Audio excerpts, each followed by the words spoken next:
Почнуваме со регионалните вести.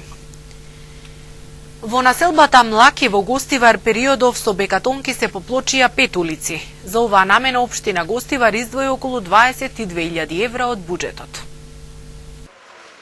Гостиварската локална власт изминатиот период работеше на уредување на улици во населбата Млаки на влезот од градот. Станува збор за поплочување на 5 улици со бекатонки, со вкупна површина од 1500 метри квадратни. Инвестицијата денес ја промовираше првиот човек на Гостивар, Невзат Бејта. Денеска сме во населбата Млаки. Сега може да кажеме слободно дека еден од најуредените населби во склоп на нашиот град. Имаме средано 5 улици. Инвестицијата е 22.000 евро. На ова населба имаме направено многу работи, осветлување, имаме поправено водоводната мрежа, канализацијската мрежа, тротоари. Жителите од Млаки кои излегоа да ја пречекаат општинската власт изразија задоволство од сработените проекти и потенцираа дека најголем проблем на населбата останува немањето на канализација за фекални води. Што се однесува до населбата и од градоначалникот сме релативно задоволни. Според парите што ги има, добро е, ја тера работата, патчиња се прават во етапи, нормално, не може сега да се постигне. Осветлението тука се направи, тротоарот, се надеваме да се направи канализацијата, затоа што е тоа рак рана. Сите куќи во населбава буквално лежат на водите од јамите, од септичките јами. Али тоа е голем проект и јас сум као градоначалник спремен заедно со централната власт во иднина да се гради и канализацијата за фекалните води. Овие проблеми ги имате и по села и мислам дека во иднина и влада, и парламент, и јас као градоначалник треба да се ангажираме да се комплетират градот со канализацијските мрежи за фекалните води. Според проценките, изградбата на канализација за фекални води за оваа гостиварска населба со над 700 жители би чинела 1,5 милиони евра. Рем шопинг центар започна со продажба на станови и апартмани изградени по најновите светски стандарди. Становите се со површина од 48 до 159 метри квадратни. Секој стан има паркинг, мониторинг, видеофон, алармен систем и лифт. Становите и апартманите се со наши цени. 1 квадратен метар од 750 до 800 евра, со можност на купување преку комерцијални банки, како и со готовинско плаќање со екстра услови. Приклучете се на семејството на Рем шопинг центар. Денес официјално започнува бесплатно паркирање за лицата со посебни потреби во Тетово. Овие лица и нивните придружници добија бесплатни паркинг карти од страна на јавното предпријатие Градски паркинг од Тетово. И официјално јавното предпријатие Градски паркинг Тетово во соработка со Сдруженијето со церебрална парализа почна да ги доделуваат картиците за паркирање за инвалидите. Значи тие ќе важат во сите зони и во сите типови на паркинзи. Значи и за затворените типови на паркинзи и на тие отворен тип, значи зонско што ги опфаќа зоната А и Б. Значи ние како јавно предпријатие сметаме дека проектот се одвива нормално и секако дека во блиска иднина проектот ќе се прошири и во другите улици, односно ќе биде опфатена Благоја Тоска и булеварот Илинден. Обично проблемите се од зоната А, додека во зоната Б обично проблемот е надминат, пошто сите станари кои живеат низ тие улици што ги фаќа Б зоната се снабдени со налепници, односно картици за паркирање. Министерот за животна средина и просторно планирање Нурхан Изаири и градоначалникот на општина Боговиње Хазби Идризи денеска потпишаа 2 договори за реализација на проекти од областа на комуналните дејности. Министерството за животна средина финансиски ќе помогне во изградба на колектор за канализациониот систем во селото Пирок. Министерството ќе одвои пари за реконструкција на резервоарот за питка вода во Горно Седларце. За овие два проекти денеска во зградата на општина Боговиње договори подпиша министерот за животна средина Нурхан Изири и градоначалникот на Боговиње Хазбид Ризи. Денес сме во општина Боговиње со која подпишавме договор за соработка, тоест договор за кофинансирање на два многу значајна проекта, а тоа е резервоарот за питка вода во село Седларце и исто така подпишавме друг договор за кофинансирање на колекторот, тоест канализациониот систем за населено место Пирок. Значи,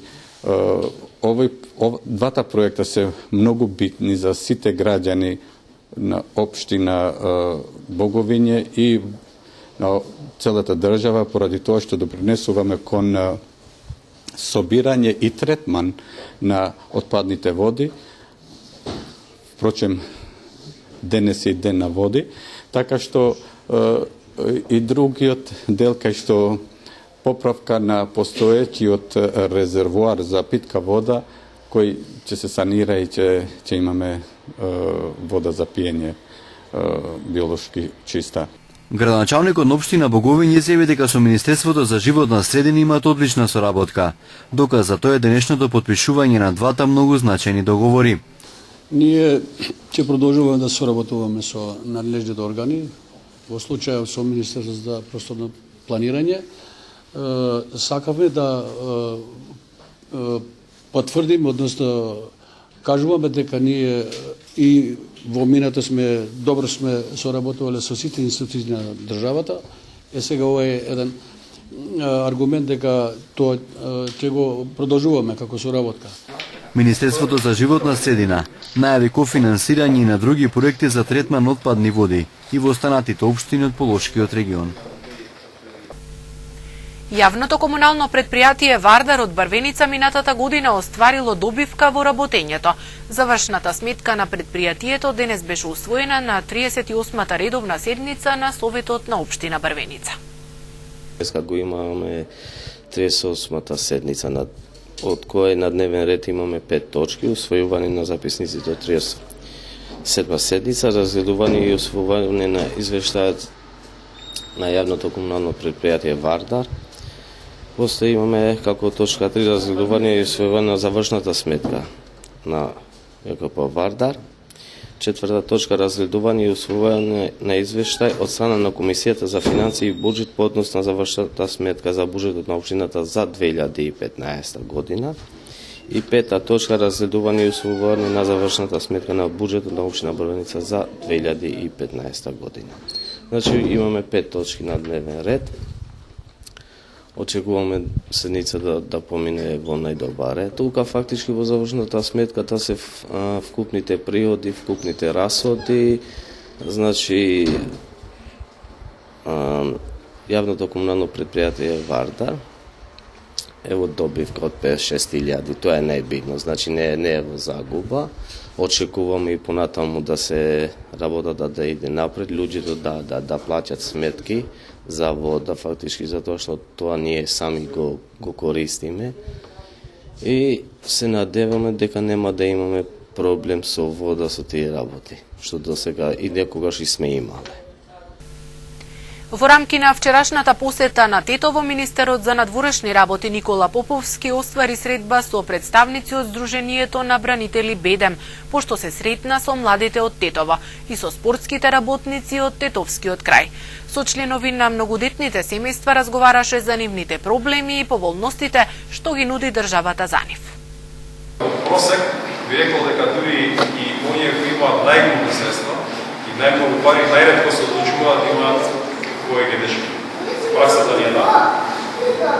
Ова ги го кажувам да база на статистика и на бројки. Тоа што го правиме досега ќе се обидеме да го зголемиме и во идниот период, било да е моделот на помошта, било да е моделот на можности за вработување и поттикнување, да речеме, на сите кои имаат можност да имаат повеќе дечиња. Од вас очекувам да ми кажете ваше видување со што се соочувате, кои се некои проблеми кои можеби не ги имаме антиципирано до сега. И мислам дека ако за нешто сум подготвен да преземам одговорност и да се обидеме да ги решиме тие проблеми, ова е дефинитивно прво прашање, односно кое мислам дека мораме максимум да го направиме да ги го лестиме. Не е лесно денес некој да се одлучи да има повеќе учење. Уште потешко е не само да ги роди, него да ги истера на вистински пат. Повторно заталкан куршум најден во Гостивар. Полицискиот билтен бележи и сообраќајки, од кои во едната повредено е дете пешак на 5 години. 37 годишен гостиварчанец вчера околу 23 часот и 30 минути пријавил дека заталкан куршум од огнено оружје со засега непознат калибар го пробил металниот дел од покривот на куќата лоцирана на улица Момир Андоновски во Гостивар и паднал, односно завршил на двосед во дневната соба. Во тоа време во собата на третиот кат од неговата куќа немало никој и е причинета само материјална штета. Извршен е увид, фотодокументирано е оштетувањето, пронајден и подигнате проектилот кој ќе се вештачи и се расветлува кој, од каде и зошто пукал и како завршил проектилот во дневната соба на гостиварчанецот. На улица Панче Поповски во Гостивар вчера околу 9 часот непознато возило удрело во 5-годишно дете кое живеело на оваа улица, со што детето добило телесни повреди. Со истото возило детето било пренесено во Гостиварската болница, укажана му е помош и е пуштено дома. Извршен е увид и нешто подоцна идентификувано е возилото Fiat Uno со гостиварски таблици што го управувало лице со иницијали АЈ од Дебреше, кој го однел детето во болница и потоа заминал. Се утврдува причината за незгодата и други поединости во врска со истата. Вчера околу пладне на автопатот Скопје-Тетово се случила сообраќајна незгода во која учествувале две патнички возила, БМВ со тетовски регистарски таблици управуван од 55-годишникот Долно Палчиште и Ауди со скопски таблици што го управувал 20-годишен скопјанец. Возачот на БМВ-то добил телесни повреди, пошто со друго возило е пренесен во Тетовската клиничка болница и е задржан за натамошно лекување. Вчера вечер околу 21 часот и 30 минути на улица Вон Вардарска во Тетово полициски службеници ги лишиле од слобода албански државјани на 24 и 51 година кои не поседувале никакви документи за идентификација. По приведувањето и кусото задржување странските државјани предадени се во одсекот за прекограничен криминал, миграција, странци и реадмисија за натамошна постапка, во рамки на кои ќе се утврдуваат сите поединости поврзани со нивниот влез во нашата земја и престојот на тетовското подрачје.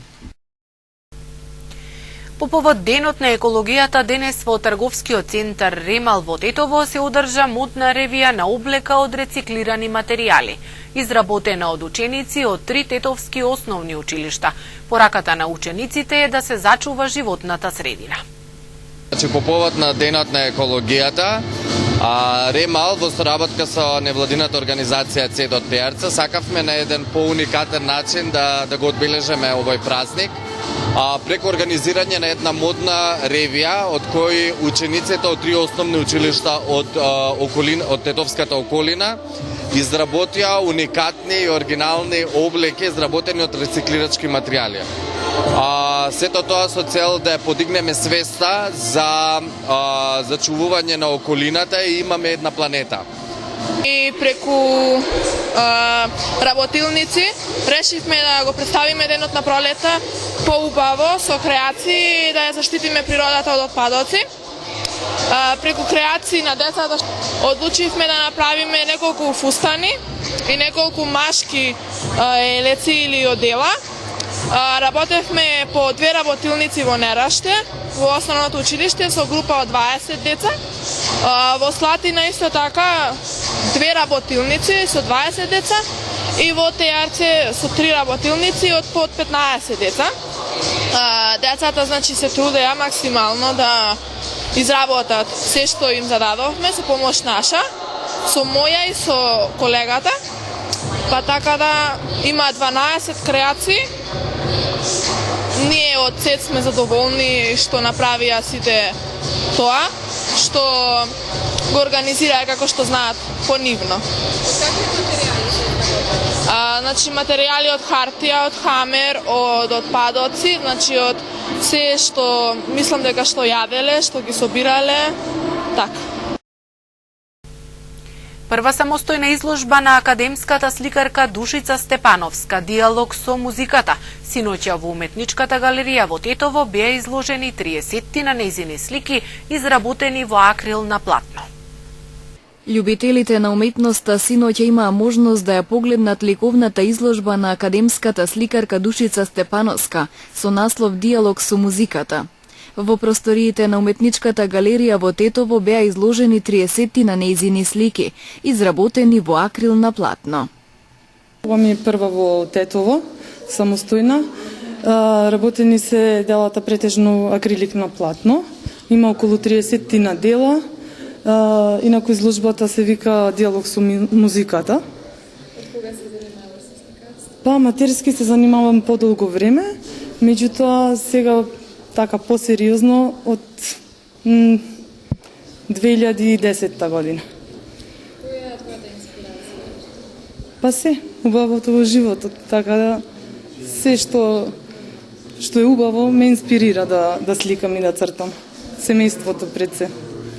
Историчарот на уметноста Конча Пироска за Степановска вели дека иако е млада, таа е авторка која им припаѓа на оние сликари хедонисти, кои се исполнети со страст, со треперлива радост и задоволство, вој од креативната игра, која што се еманира во секоја нејзина слика. Душица во своите најрани години од нејзината, да речеме, почетна кариера се занимавала со реалистичко сликарство. Меѓутоа, како што поминуваа годините, таа почна да се занимава и со абстрактното сликарство, поточно со абстрактниот експресионизам. Меѓутоа, на оваа актуелна изложба, сегашна, која се нарекува «Диалог со музиката», таа ги колажира, односно ги спојува или ги синтетизира три различни стилски евроамерикански стилски концепти, тоа се абстрактниот, абстрактниот експресионизам, потоа лирската абстракција и гестуалното сликарство. Сега, ја не знам за публиката тоа дали нешто воопшто ќе значи, меѓутоа тоа е општото што е карактеристично за сегашна изложба на Душица. Не знам понатака како ќе се развива, како ќе оди, меѓутоа ова е сепак нејзина прва самостојна изложба и има најзастапени се тие диптиси, триптиси, монументални, значи слики, кои што сепак за еден млад автор е многу, да речем, рискантно, ама и исто, ама она успеа да ги совлада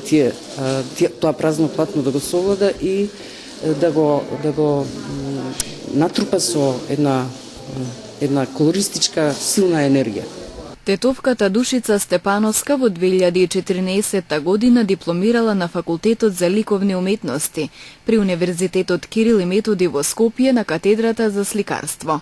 Во класата на професорката Жанета Вангели со насока на конзервација и реставрација.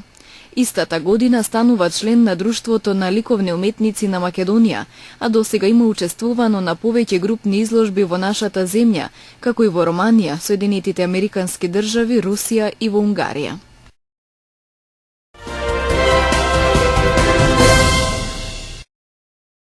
Државната изборна комисија кон крајот на неделава ќе ја почне теренската проверка на 100.436 записи кои произлегува од вкрстената проверка на податоците и граѓанската контрола преку веб апликацијата на комисијата во рамки на процесот на прочистување на избирачкиот список. Теренската проверка се очекува да трае од една недела до 10 дена.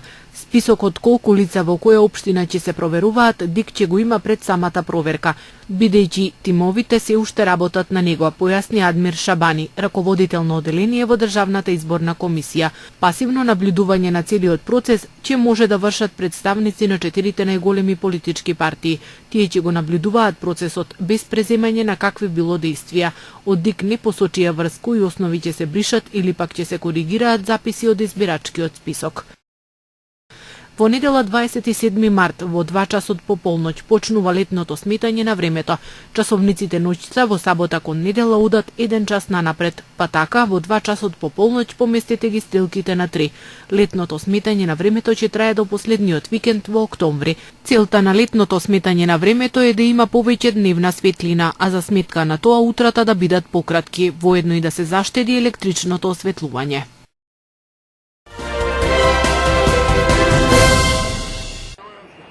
Белгиските власти потврдија за 28 загинати и 90 ранети во денешните координирани терористички напади на аеродромот Завантем и во метрото Малбек во Брисел. Во нападот на аеродромот Завентем загинале 13 луѓе и 35 се ранети. Во експлозијата во метростаницата Малбек загинале 15 луѓе и ранети се 55. Дел од тие ранети се во критична состојба. Се претпоставува дека втората експлозија на аеродромот е од автомобил бомба. Белгиските власти одлучија да испратат дополнителни 225 војници во Брисел по експлозиите од утрова. Во Белгија засилено и обезбедувањето на нуклеарните централи. Во реонот на станицата Малбек, каде се случи вториот бомбашки напад, се наоѓаат зградата на Европската комисија и Европскиот совет, како и Македонската амбасада во Белгија и постојаната мисија на Република Македонија при Европската унија.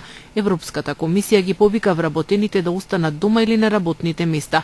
Претходно утринава во 8 часот одекнаа две експлозии на меѓународниот аеродром Завентем во Брисел. Поради двете експлозии аеродромот како и железничката станица во него се затворени. Ова е втор случај поради кој нивото на закана од терористички напади во Белгија е подигнато на максимален 4 степен. Очевидци на настанот изјавија дека неколку луѓе лежат повредени на тротоарот пред влезот на меѓународниот аеродром. Сите приоди и излезни патишта кон брисилскиот аеродром се затворени, а полицијата детално го претресува секој автомобил и сомнителните лица. Евакуирани се сите лица и патници, а затворена и железничката станица на Завентем.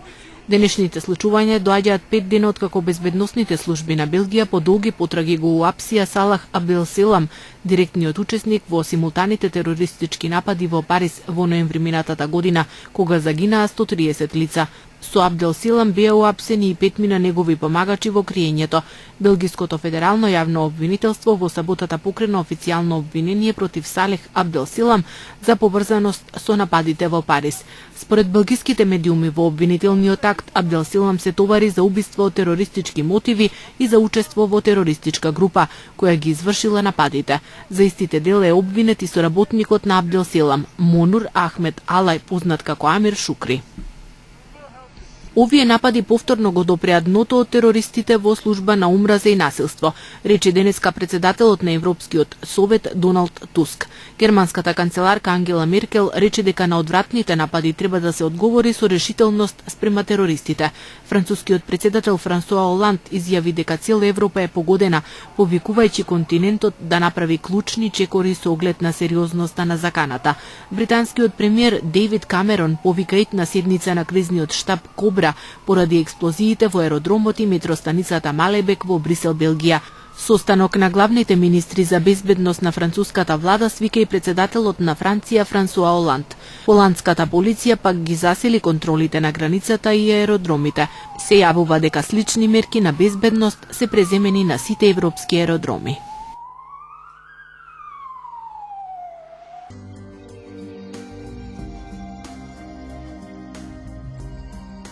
Денес имавме претежно сончево време со локална облачност, наместа со услови за дожд. Утринските температури се движеа од 3 до 7 степени, а дневните од 10 до 19 степени.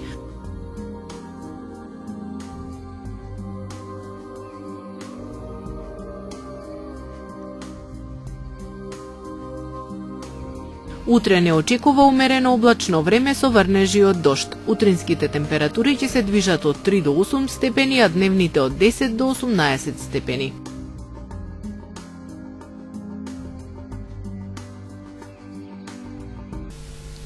Тоа беа содржините кои за вас ги подготвија новинарите од информативната редакција. Ви благодариме на вниманието и пријатно.